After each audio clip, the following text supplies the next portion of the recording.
ಸ್ವಚ್ಛ ಭಾರತ ಅಭಿಯಾನ ಅಂದ್ರೆ ಗೊತ್ತು ಅಲ್ವಾ ನಿಮ್ಗೆ? ಗೊತ್ತಿಲ್ಲ? ಏನು ಸ್ವಚ್ಛ ಅಂದ್ರೆ? ಸ್ವಚ್ಛ ನಗರ ಅಂದ್ರೆ ಏನು?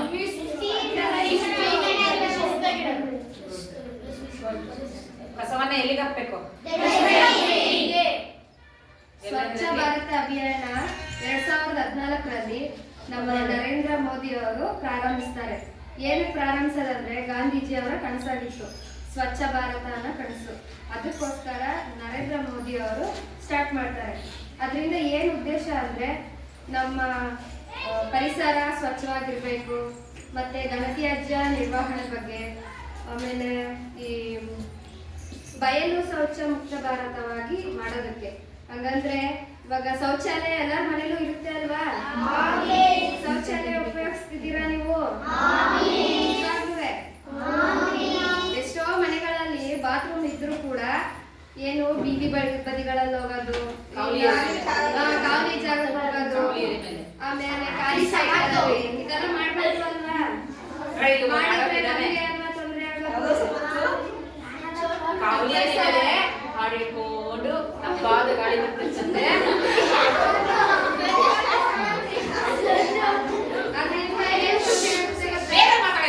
ನಮ್ಮ ಪರಿಸರ ಹಾಳಾಗುತ್ತೆ. ನಾವ್ ಅದೇ ಗಾಳಿ ಪರಿಸರ ಏನಂತ ಶ್ವಾಸದು ಅಲ್ವಾ? ಅದರಿಂದ ತೊಂದರೆ ಜಾಸ್ತಿ ಆಗುತ್ತೆ. ನೀವೇನ್ ಮಾಡ್ಬೇಕು? ನಿಮ್ ಬಾತ್ರೂಮ್ ನ ಯೂಸ್ ಮಾಡ್ಬೇಕು. ಬಾತ್ರೂಮ್ ನ ಏನಕ್ಕೋ ಯೂಸ್ ಮಾಡೋದು, ಕಡ್ಡಿಗಳು ಸೌದೆಗಳು ತಗೊಂಡೋಗಿ ಮಡ್ಗೋದು, ಹಳೆ ಸಾಮಾನು ಮಡ್ಗೋದು, ಇದಕ್ಕೆಲ್ಲ ಯೂಸ್ ಮಾಡಬಾರ್ದು, ಸರಿನಾ?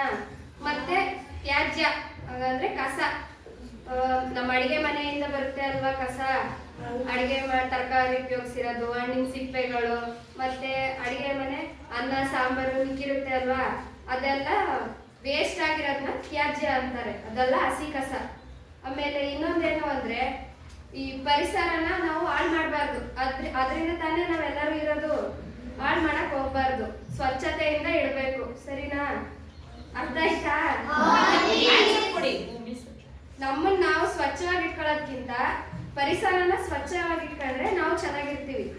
ಅದನ್ನ ಚೆನ್ನಾಗಿ ಇಟ್ಟಿಲ್ಲ ಅಂದ್ರೆ ನಮ್ಗೆ ರೋಗಗಳು ಬರೋದು, ಹುಷಾರ್ ತಪ್ಪೋದು, ಹಾಸ್ಪಿಟ್ಲಲ್ಲಿ ಖರ್ಚು ಮಾಡೋದು. ಅದರಿಂದ ಸ್ವಚ್ಛವಾಗಿರಿಸಿ, ಸರಿನಾ?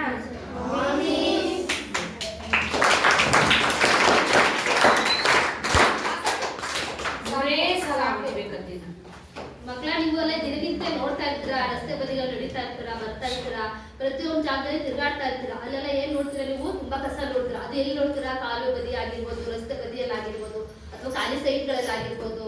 ಅದನ್ನ ಏನಾಗುತ್ತೆ, ಜನಗಳು ತಿರುಗಾಡಿದಾಗ ತುಂಬಾ ತೊಂದರೆ ಆಗುತ್ತೆ. ಅದೇ ರೀತಿ ಏನಾಗುತ್ತೆ, ಹಸುಗಳು ಹೋಗಿ ಅಲ್ಲಿ ಹಾಕಿರುವಂತ ಅನ್ನ ತಿನ್ನೋಕೆ ಹೋಗುತ್ತೆ, ಅದಕ್ಕೆ ಏನಾಗುತ್ತೆ, ತುಂಬಾ ತೊಂದರೆ ಆಗುತ್ತೆ. ಒಂದೊಂದ್ಸಲ ಅದು ಸಾಯೋ ಸ್ಥಿತಿಲೇ ಬರುತ್ತೆ, ಸರಿನಾ? ಅದರಿಂದ ನಾವ್ ಏನ್ ಮಾಡ್ಬೇಕು, ಕಸನ ಯಾವಾಗ್ಲೂ ವಿಂಗಡಣೆ ಮಾಡ್ಬೇಕು. ಅದು ಎಲ್ಲಿಂದ ಬರ್ಬೇಕು? ಸದ್ಯ ಮನೆ ಮೂಲದಿಂದನೇ ಬರ್ಬೇಕು. ಅದರಿಂದ 2 ಡಸ್ಟ್ಬಿನ್, ಪ್ರತಿಯೊಂದು ಮನೇಲಿ 2 ಡಸ್ಟ್ಬಿನ್ ಯೂಸ್ ಮಾಡಲೇಬೇಕು. ಗ್ರೀನ್ ಕಲರ್ ಡಸ್ಟ್ಬಿನ್ ಅಲ್ಲಿ ಯಾವಾಗ್ಲೂ ಹಸಿ ಕಸ ಹಾಕ್ಬೇಕು. ಅದೇ ತರ ಬ್ಲೂ ಕಲರ್ ಡಸ್ಟ್ಬಿನ್ ಅಲ್ಲಿ ಯಾವಾಗ್ಲೂ ಒಣ ಕಸನೇ ಹಾಕ್ಬೇಕು, ಸರಿನಾ?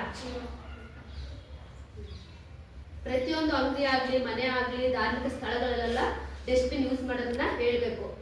ಜನವರಿ 2019ರಲ್ಲಿ ಎಷ್ಟಿತ್ತು ಕಸ ಕರ್ನಾಟಕದಲ್ಲಿ ಅಂದ್ರೆ 10,000 ಟನ್ ಇತ್ತು. ಎಷ್ಟಿತ್ತು? 10,000 ಟನ್. ಅದರಲ್ಲಿ ವಿಲೇವಾರಿ ಆಗ್ತಿರೋಂಥ ಕಸ ಎಷ್ಟಿದೆ ಗೊತ್ತಾ? ಹಸಿ ಕಸ ಬಂದು ಒಣ ಕಸದ ಪ್ರಮಾಣ ಎಷ್ಟಿದೆ ಅಂದ್ರೆ 38 ಇದ್ರೆ, ಹಸಿ ಕಸ ಪ್ರಮಾಣ 62 ಇದೆ ಶೇಕಡ. ಇದು ವಿಲೇವಾರಿ ಆಗ್ತಿರುವಂತ ಕಸ. ಅದೇ ಆಗದೆ ಇರುವಂತ ಕಸ ಎಷ್ಟಿದೆ? 40% ಇದೆ ಕಸ. ಅದರಿಂದ ನಾವೇನ್ ಮಾಡ್ಬೇಕು, ನಿತ್ಯ ಕಸನ ವಿಂಗಡಣೆ ಮಾಡಿ ಕೊಡ್ಬೇಕು ಗಾಡಿಗೆ. ನಿಮ್ ಮನೆ ಹತ್ರ ಗಾಡಿ ಬರುತ್ತಲ್ವಾ? ಪ್ರತಿಯೊಂದು ಮನೆ ಹತ್ರ ಗಾಡಿ ಬರುತ್ತೆ ಅಲ್ವಾ? ಅದು ಕಸ ಎಲ್ಲಿಂದ ಬರುತ್ತೆ? ಮೊದಲು ಅಡಿಗೆ ಮನೆಯಿಂದ. ಅಡಿಗೆ ಮನೆಯಲ್ಲಿ ಏನ್ ಮಾಡ್ತಾರೆ, ಪ್ರತಿಯೊಂದು ತರಕಾರಿ ಆಗ್ಲಿ, ಹಣ್ಣು ಆಗ್ಲಿ, ಎಲ್ಲಿಂದ ಬರುತ್ತೆ? ಅಡಿಗೆ ಮನೆಯಿಂದ. ನಿಮ್ ತಾಯಿಯವರು ಅಡಿಗೆ ಮಾಡ್ತಾರಲ್ವಾ, ಅದು ಉಳಿದಿರೋಂಥ ವೇಸ್ಟೇಜ್ ಏನ್ ಮಾಡ್ಬೇಕು? ಡಸ್ಟ್ಬಿನ್ ಅಲ್ಲಿ ಹಾಕ್ಬೇಕು. ಅದೇ ತರ ತರುವಂತ ಪ್ಲಾಸ್ಟಿಕ್ ಕವರ್ಸ್ ಆಗಿರ್ಬೋದು, ಪೇಪರ್ಸ್ ಆಗಿರ್ಬೋದು, ಅಥವಾ ನೀರು ಕುಡಿಯುವಂತ ಲೋಟಗಳಾಗಿರ್ಬೋದು, ಏನೋ ಒಂದು ಫಂಕ್ಷನ್ ಮಾಡ್ತೀರಾ ಅಲ್ವಾ? ಪ್ರತಿಯೊಬ್ರು ಏನಾದ್ರು ಫಂಕ್ಷನ್ ಮಾಡೇ ಮಾಡ್ತೀರಾ. ಅಲ್ಲಿ ಉಳಿಯಂತ ಎಲೆಗಳು, ಲೋಟಗಳು, ಇದೆಲ್ಲ ಎಲ್ಲ ಹಾಕ್ತೀರಾ? ಅದು ಯಾವ ರೀತಿ ಹಾಕ್ಬೇಕು? ಒಣ ಕಸದಲ್ಲಿ ಹಾಕ್ಬೇಕು. ಎರಡನ್ನೂ ಮಿಕ್ಸ್ ಮಾಡಿ ಹಾಕೋದ್ರಿಂದ ಏನಾಗುತ್ತೆ? ಅದೇ ಕಸ ತಗೊಂಡೋಗಿ ಕೆಲವ್ರು ಏನ್ ಮಾಡ್ತಾರೆ, ಕಸದ ಗಾಡಿ ಕೊಡೋದಿಲ್ಲ, ತಗೊಂಡೋಗಿ ಒಂದು ಖಾಲಿ ಜಾಗ ಇರುತ್ತೆ, ಖಾಲಿ ಜಾಗದಲ್ಲಿ ಡಂಪ್ ಮಾಡ್ತಾರೆ. ಆ ಡಂಪ್ ಮಾಡಿದಾಗ ಏನಾಗುತ್ತೆ, ಅದು ಅಲ್ಲೇ ಕೊಳುತು ನಾರು ವಾಸನೆ ಬರುತ್ತೆ ಅಲ್ವಾ? ಆ ವಾಸನೆಯಿಂದ ದುರ್ವಾಸನೆ ಬರುತ್ತೆ.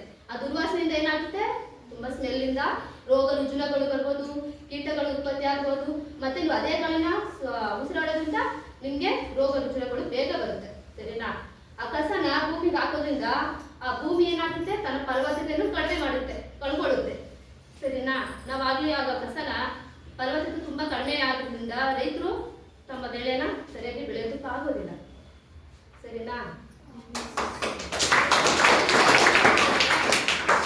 ಹಸಿ ಕಸ ಒಣ ಕಸನ ನೀವು ನಿಮ್ ಶಾಲೆಯಲ್ಲಿ ಆಗಿರ್ಬೋದು, ಡಸ್ಟ್ಬಿನ್ ಯೂಸ್ ಮಾಡಿರ್ತಾರೆ, ನೀವೇನ್ ಮಾಡ್ತೀರಾ, ಒಂದು ಬಾಳೆಹಣ್ಣು ತಿಂತೀರಾ ಅಥವಾ ಏನಾದ್ರು ಒಂದು ಚಾಕ್ಲೇಟು ಏನೋ ತಿಂತೀರಾ, ಅದು ತಗೊಂಡೋಗಿ ಏನ್ ಮಾಡ್ಬೇಕು, ಒಣ ಕಸದಲ್ಲಿ ಹಾಕ್ಬೇಕು. ಬಾಳೆಹಣ್ಣು ತಿಂದಾಗ ತಗೊಂಡೋಗಿ ನೀಟಾಗಿ ನೀವು ಡಸ್ಟ್ಬಿನ್ ಎಲ್ಲ ಹಾಕ್ಬೇಕು. ಅದೇ ತರ ನೀವು ರಸ್ತೆ ಬದಿ ನಡ್ಕೊಂಡು ಹೋಗ್ತಾ ಇರ್ತಾರೆ ಅನ್ಕೊಳ್ಳಿ, ಒಬ್ರು ಏನ್ ಮಾಡ್ತಾರೆ ಅಂದ್ರೆ ಯಾರೋ ಒಬ್ರು ಕೆಲಸ ತುಂಬಾ ಅರ್ಜೆಂಟ್ ಇರುತ್ತೆ ಹೋಗಿ, ಅವ್ರು ಏನ್ ಮಾಡ್ತಾರೆ, ಕಸ ತಗೊಂಡು ಹೋಗ್ತಾ ಇರ್ತಾರೆ ಅನ್ಕೊಂಡು, ಅವಾಗ ನೀವು ಅವ್ರನ್ನ ನಿಲ್ಲಿಸಿ ಕ್ವಶನ್ ಮಾಡ್ಬೇಕು.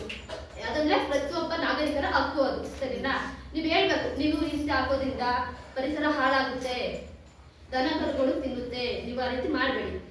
ನಿಮ್ಮ ಮನೆಯಲ್ಲಿ ಡಸ್ಟ್ಬಿನ್ ಇರುತ್ತೆ ಅಲ್ವಾ, ನೀವು ಡಸ್ಟ್ಬಿನ್ ಹಾಕಿ, ಮನೆ ಮುಂದೆ ಕಸದ ಗಾಡಿ ಬರುತ್ತೆ, ಅದು ಒಂದಿನ ನೀವು ಮಿಸ್ ಆಗಿದ್ರೆ ಪರವಾಗಿಲ್ಲ, 2ನೇ ದಿನ ಏನ್ ಮಾಡ್ಬೇಕು, ಕಸದ ಗಾಡಿಗೆ ಕೊಡ್ಬೇಕು ಅಂತ ನೀವು ಪ್ರತಿಯೊಂದು ಹೇಳ್ಬೇಕು. ಮತ್ತೆ ನೀವೇನ್ ಮಾಡ್ಬೇಕು ಅಂದ್ರೆ ನಿಮ್ಮ ತಂದೆ ತಾಯಿಗೆ ಹೇಳ್ಬೇಕು. ಏನಂತ ಹೇಳ್ತೀರಾ? ಏನಂತ ನಿಮ್ ತಂದೆ ತಾಯಿ ತುಂಬಾ ಅರ್ಜೆಂಟ್ ಇರುತ್ತೆ, ಹೋಗಮ್ಮ ನಂಗೆಲ್ಲ ಆಗಲ್ಲ ನಾನು ಮಾಡಕ್ಕಂತ ಡಸ್ಟ್ಬಿನ್ ಅಲ್ಲಿ ಹಾಕಿದ್ರೆ, ನಿಮ್ಮ ಮನೇಲಿ ಅದೇನಾಗುತ್ತೆ, 2 ದಿನ 3 ದಿನ ಆಗಿದ್ರೆ ಕಸ ಹಾಗೇ ಇರುತ್ತೆ. ಅವಾಗ ಏನಾಗುತ್ತೆ, ಮನೇಲಿ ತುಂಬಾ ವಾಸನೆ ಬರುತ್ತೆ, ಅವಾಗ ಏನಾಗುತ್ತೆ, ನಿಮ್ಗೆ ಬೇಗ ಕಾಯಿಲೆಗಳು ಬೇಗ ಬರುತ್ತೆ ನಿಮ್ಗೆ ಅಲ್ವಾ. ಅದರಿಂದ ನೀವೇನ್ ಮಾಡ್ಬೇಕು, ಮೊದಲು ನಿಮ್ಮ ಮನೆಗಳಲ್ಲಿ ತಂದೆ ತಾಯಿಗೆ ಹೇಳಬೇಕು. ಮತ್ತೆ ಏನ್ ಮಾಡ್ತೀರ ಅಂದ್ರೆ ಅಂಗಡಿಗೆ ಹೋಗ್ತೀರಲ್ವಾ, ಅಂಗಡಿಗೆ ಹೋದ್ರೆ ಏನ್ ಮಾಡ್ತೀರಾ, ಕುರ್ಕುರೆ ಚಾಕ್ಲೇಟ್ ತರ್ತೀರಾ, ತಿಂತೀರಾ, ಅದನ್ನ ರಸ್ತೆ ಬದಿಗಳಲ್ಲಿ ಎಲ್ಲ ಹಾಕುವಾಗಿಲ್ಲ, ತಗೊಂಡೋಗಿ ಡಸ್ಟ್ಬಿನ್ ಎಲ್ಲ ಹಾಕ್ಬೇಕು. ಮತ್ತೆ ನಿಮ್ ತಾಯಿಗೆ ಹೇಳ್ಬೇಕು, ನೀವು ಅಂಗಡಿಗೆ ಹೋಗ್ತಿರಲ್ಲಮ್ಮ, ನೀವು ಹೋಗ್ಬೇಕಂದ್ರೆ ಒಂದು ಚೀಲ ತಗೊಂಡೋಗಿ ಮನೆಯಿಂದ. ಅದರಿಂದ ಏನ್ ಮಾಡ್ಬೋದು, ನಾವು ಪ್ಲಾಸ್ಟಿಕ್ ಬಳಕೆನ ಕಡಿಮೆ ಮಾಡ್ಬೋದು. ಸರಿನಾ? ನೀವು ಪ್ರತಿಯೊಬ್ರು ಏನ್ ಮಾಡ್ಬೇಕು, ಈ ಹಸಿ ಕಸ ಒಣ ಕಸ ವಿಂಗಡಣೆ ಯಾವ ರೀತಿ ಅಂದ್ರೆ ಮೂಲದಿಂದನೇ ಮಾಡಬೇಕು. ಸರಿನಾ? ಮತ್ತೆ ನೀವು ಪ್ರತಿಯೊಬ್ರು ಮನೆಯಲ್ಲಿ ಹೋಗಿ ತಂದೆ ತಾಯಿಗೆ ಹೇಳ್ಬೇಕು, ನಾವು ಯಾವ ರೀತಿ ಪರಿಸರ ಶುಚಿತ್ವವಾಗಿ ಇಟ್ಕೋಬೇಕು, ಅದರಿಂದ ನಮ್ಗೆ ಏನು ಉಪಯೋಗ ಇದೆ, ಅನಾನುಕೂಲ ಯಾವ ರೀತಿ ಬರುತ್ತೆ ಅನ್ನೋದನ್ನ ನೀವು ಪ್ರತಿಯೊಬ್ರು ಹೇಳ್ಬೇಕು. ನಾವೇನು ಶಾಲೆ ಕಾಲೇಜ್ಗಳಿಗೆ ಹೋಗಿ ಈ ತರ ಅವೇರ್ನೆಸ್ ಮೂಡಿಸ್ತಿದೀವಿ ಅಂದ್ರೆ ಪ್ರಥಮವಾಗಿ ಮಕ್ಕಳಿಂದನೇ ಅದು ರೂಢಿ ಆಗ್ಬೇಕು. ಮಕ್ಕಳಿಂದ ಅದು ರೂಢಿ ಆದ್ರೆ ದೊಡ್ಡವ್ರಿಗೆ ಅದು ತಲುಪುತ್ತೆ. ಸಡನ್ ಆಗಿ ದೊಡ್ಡವ್ರಿಗೆ ಹೇಳೋದ್ರಿಂದ ಹೋಗಮ್ಮ ನಾನು ಮಾಡಕ್ಕಾಗಲ್ಲ ಕಸ ಇಲ್ಲೇ ಮಾಡಿ, ಅದು ಗಾಡಿ ಯಾವಾಗಲೂ ಬರುತ್ತೆ, ಹೋಗಿ ನಾನು ಹಾಕಲ್ಲ, ನಾನು ಕೆಲ್ಸಕ್ಕೆ ಹೋಗ್ಬೇಕು, ನನ್ಗೆ ಏನೋ ಬೇರೆ ಕೆಲಸ ಇದೆ, ನಾನು ಫಂಕ್ಷನ್ ಹೋಗ್ಬೇಕಂತ ಅವರು ಕಾರಣಗಳು ಕೊಡ್ತಾರೆ. ಅದರಿಂದ ನೀವೇನ್ ಮಾಡ್ಬೇಕು, ಹೇಳ್ಬೇಕು ಅವ್ರಿಗೆ, ಅಮ್ಮ ಆ ಥರ ಮಾಡಬೇಡ, ಗಾಡಿಗೆ ಕೊಡ್ಬೇಕು, ಅದರಿಂದ ನೀವು ಡಿವೈಡ್ ಮಾಡ್ಕೊಂಡು ಅಂತ ಹೇಳ್ಬೇಕು. ಸರಿನಾ?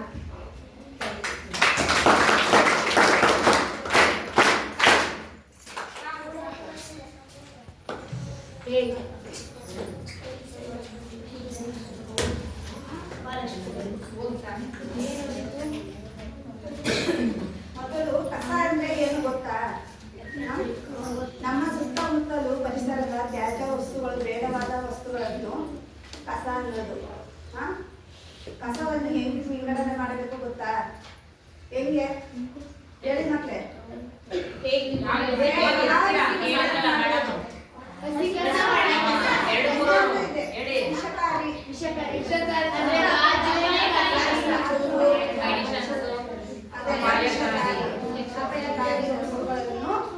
ವಿಷಯಕಾರಿ ವಸ್ತುಗಳನ್ನು ಕರೀತಾರೆ ಅಲ್ವಾ. ಹಸಿ ಕಸ ಅಂದ್ರೆ ಗ್ರೀನ್, ಒಣ ಕಸ ಅಂದ್ರೆ ಬ್ಲೂ. ಹಸಿ ಕಸದಲ್ಲಿ ಯಾವ್ದಾವ್ದು ಹಾಕ್ಬೇಕು?